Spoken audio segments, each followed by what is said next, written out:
तर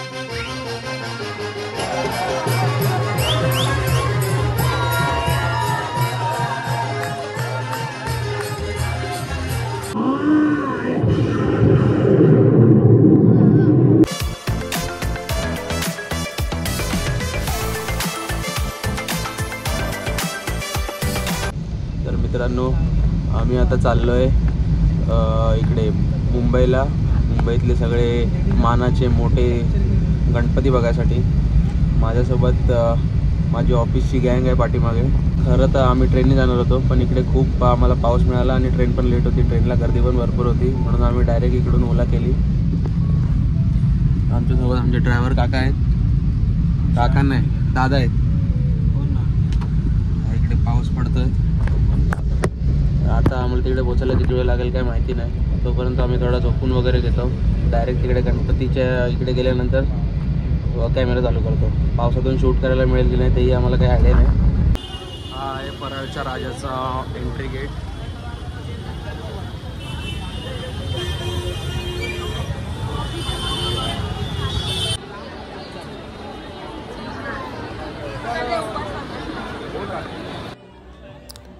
परळच्या राजाच्या इथे आम्हाला खूप गर्दी मिळाली. तसं तर आम्ही आल्यानंतर हा म्हणजे पहिला दर्शन करायचं म्हणून आम्ही परळच्या राजाच्या इथे आलो.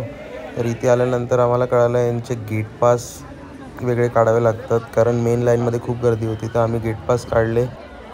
इथला एक गेट पास 30 रुपये पर पर्सन होता. आम्ही 5 जण होतो, तर आम्हाला 150 रुपये पडले. तर आम्ही ते गेट पास काढले आणि मग नंतर आम्ही परळचा राजा बघण्यासाठी आतमध्ये गेलो. तशी गर्दी तर तुम्ही बघू शकता की किती गर्दी आहे. संडे असल्यामुळे एवढी गर्दी असणं साहजिक आहे, पण काय करणार, आम्हाला दर्शन तर घ्यायचंच होतं राजाचं, म्हणून आम्ही निघालो. तर यावर्षीचा परळचा राजा हा प्रभू श्रीरामांच्या अवतारामधला आहे. आणि हा बघितल्यानंतर तर त्याची जी कलाकृती आहे ती एकदम सुंदर होती आणि ती आम्हाला तर फारच आवडली. बाहेर आल्यानंतर आम्हाला दिसलं प्रभू श्रीरामांचं मंदिर, सुंदर असं गुलाबी शेडमधलं, जे परळच्या राजाच्या मंडपाच्या समोरच त्यांच्या मंडळांनी उभारलं आहे. आणि आतमध्ये श्रीरामाची मूर्तीसुद्धा आहे, खूप सुंदर अशी.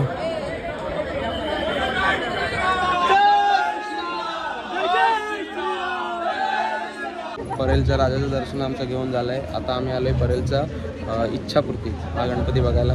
लाल मैदानचा. हां, लाल मैदान म्हणजे जस्ट परेलचा राजा याच्या त्या साईडला आहे आणि इच्छापूर्ती या साईडला. जस्ट ऑपोजिट साईडला एक गल्ली क्रॉस करून आणि ह्याच्या ऑपोजिट साईडला परेलचा महाराज आहे. हा झाल्यानंतर मग तो बघायला जाणार. तर तुम्ही इथे गर्दी केली नाही,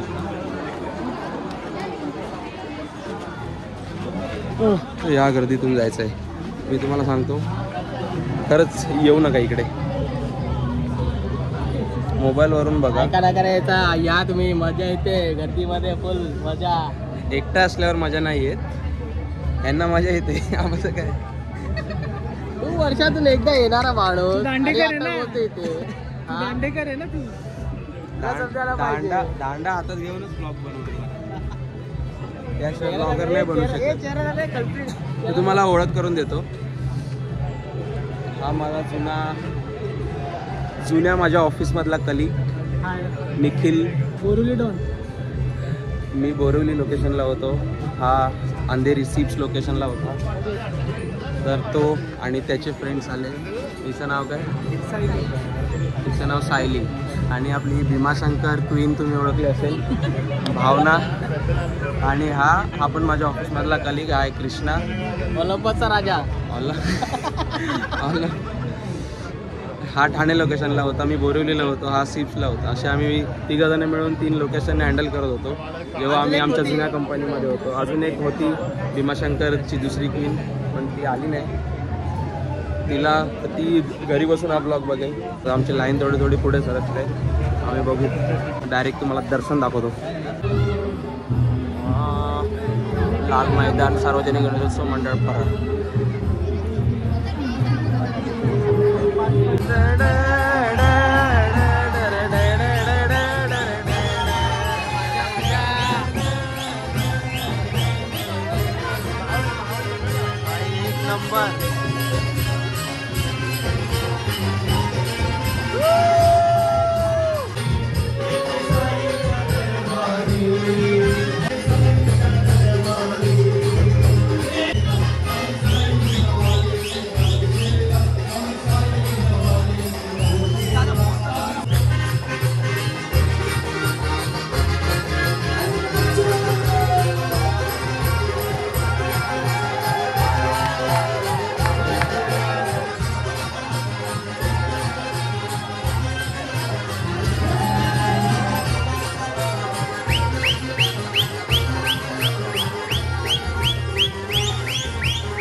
मी अजूनही त्याच संगीत भजनच्या वाईबमध्ये आहे, कारण असा क्षण अनुभवायला नशीब तर लागतंच.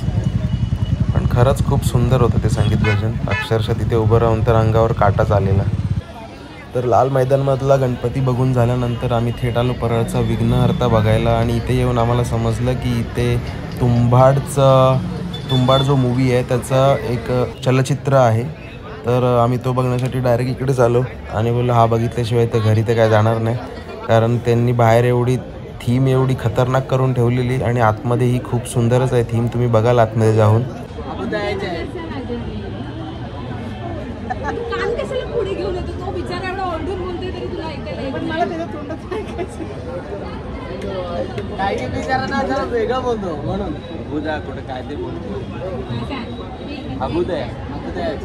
अभ्युदय असं काहीतरी असं. अभ्युदय नगरचा राजा. तुला माहिती आहे तिकडे आपण बसलेलो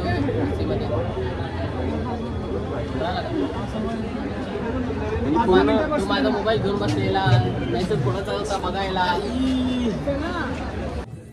बॅकस्टेज रेडी, बॅकस्टेज रेडी. बोला गणपती बाप्पा. मोबाईल बंद. सुस्वागतम सुस्वागतम. परळ पोस्ट गल्ली सार्वजनिक गणेशोत्सव मंडळ परळचा विघ्नहर्ता सर्व गणेश भक्तांचे हार्दिक स्वागत करीत आहे. सादर करीत आहोत जिवंत चलचित्र देखावा.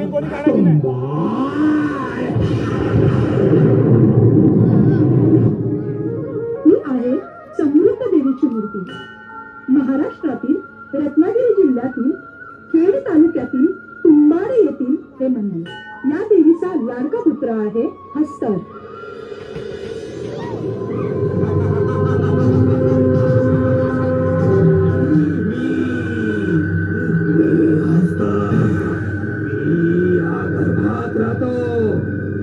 सर्व लालची लोक मला शोधत इथेच येतात. लालच लालच सोने की लालच, दुनिया पर राज करने की लालच.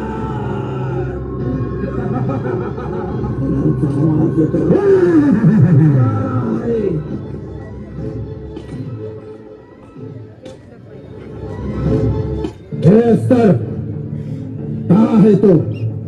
उठे इसको. देख मैं तेरे लिए क्या लाया हूँ. खाना.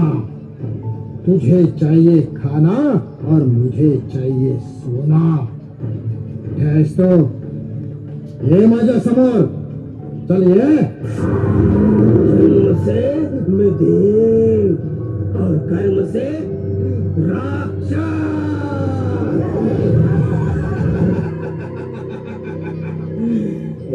लालची माणसा आलास आलास. काय आणलंय मला खायला? काय आणलंयस? सांग काय आणलंयस? हे अस्तर, मी पण तुझ्यासारखा जन्माने माणूस, पण ही दुनिया मला चांडाळ म्हणते. चांडाळ. राक्षस म्हणते. राक्षस. लहान लहान मुलींना किडनॅप करून विकतो मी. लैंगिक अत्याचार करतो मी. तरुण पिढीला जुगार खेळायला लावतो. कोण मोबाईलवर खेळतो तर कोण चिठ्ठीवर. तेरे चौका. कधी लंगडा कधी मेंढी. मेंढी. तरी पण अजून मला कोणीच नाही पकडला.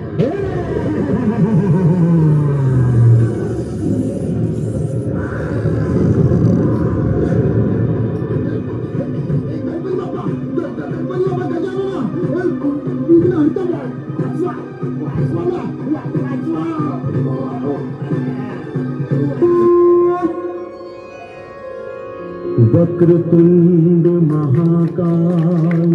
हे मानवा, सूर्य. असेच तुझ्यासारखे दुष्ट राक्षस समाजाला बिघडवतात, तरुण पिढीला नादी लावतात.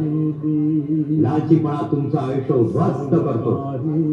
असे अनेक प्रकारचे अस्तर तुम्हाला वेगवेगळे लालूच देत राहतील. तेव्हा यांच्यापासून दूर राहा. वरून आम्ही निघालोय थेट खेतवाडीला. आम्ही टॅक्सी पकडली. अंकल हाय करो. अरे हाय करो.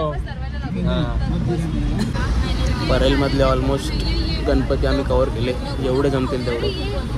परळचा महाराजा नाही मिळाला बघायला कारण त्यांचा काहीतरी टेक्निकल इश्यू होता. तर त्याला म्हणे आम्हाला आतमध्ये जाऊ दिलं नाही. 2-2.5 तास बंद होतं. लालबागच्या राजाचा एंट्री गेट.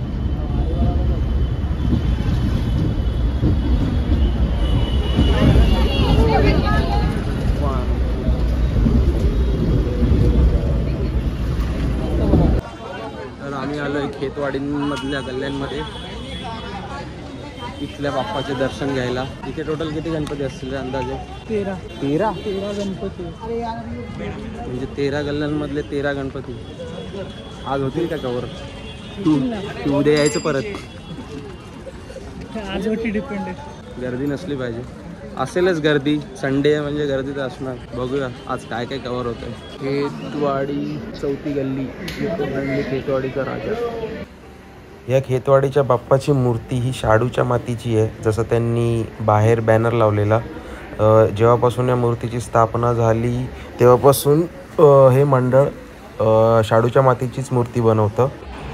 तसे तर खेतवाडीमध्ये भरपूर गणपती आहेत. भरपूर म्हणजे भरपूर. इथे फिरायचं झालं तर तुम्हाला पूर्ण दिवस पण कमी पडेल. त्याचं कारण आहे की इकडची गर्दी. नंतर आम्ही बघायला चाललो आहे मुंबईचा सम्राट. तर असा आहे त्यांचा एंट्रन्स तर खूप सुंदर दिसतं आहे. एक महाल टाईप बनवलं आहे. आतमध्ये पण खूप भारी वाटतं जरा आतलं वाईब. इथल्या लाईन लावण्याची पद्धत मला जरा फारच आवडली. कारण बाकीच्या गणपतींच्या मंडळामध्ये आम्ही बघितलं होतं की थोडी धक्काबुक्की आणि एकदम असं चेंगराचेंगरी टाईप असा माहोल होता. पण इथे आल्यानंतर तो गैरसमज आमचा दूर झाला. कारण या मंडळाने अशी उत्तम व्यवस्था केली आहे. तर हा आहे मुंबईचा सम्राटचं डेकोरेशन. तुम्ही पाहू शकता किती सुंदर पद्धतीने केलं त्यांनी.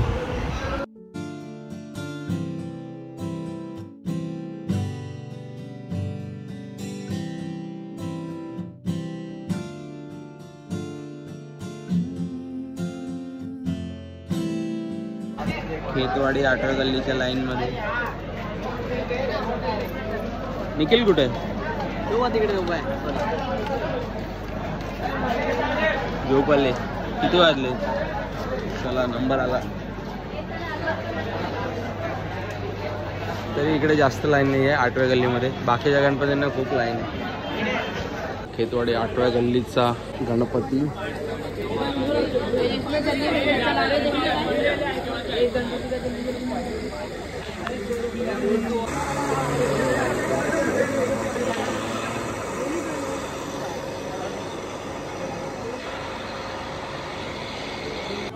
त्यानंतर आम्ही ओम तांडव सार्वजनिक उत्सव मंडळाचा महाराजा बघण्यासाठी गेलो. आणि तिथेही खूप लाईन होती. पण व्यवस्था चांगली होती.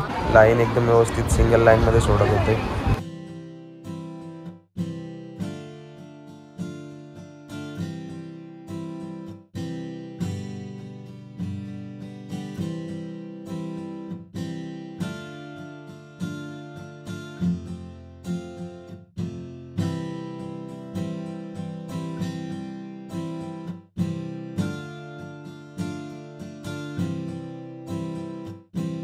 आम्ही आलोय खेतवाडी 13वी गल्ली. 13व्या गल्लीच्या गणपतीचं दर्शन घेण्यासाठी. आतमध्ये तर बघ वाईब आहे भाई. हा व्ह्यू नाही बघितला इकडे येऊन तर काय बघितलं.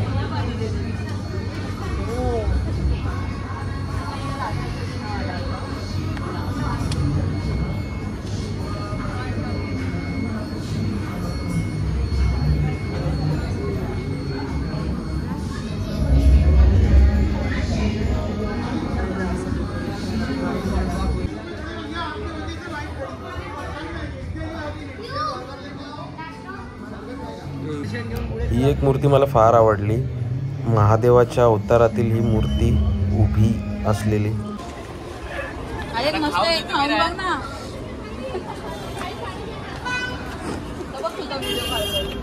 तुझा उपास तू ना खात नाही समजलं का? तुला काय बोलत नाही मी. हा हे बघा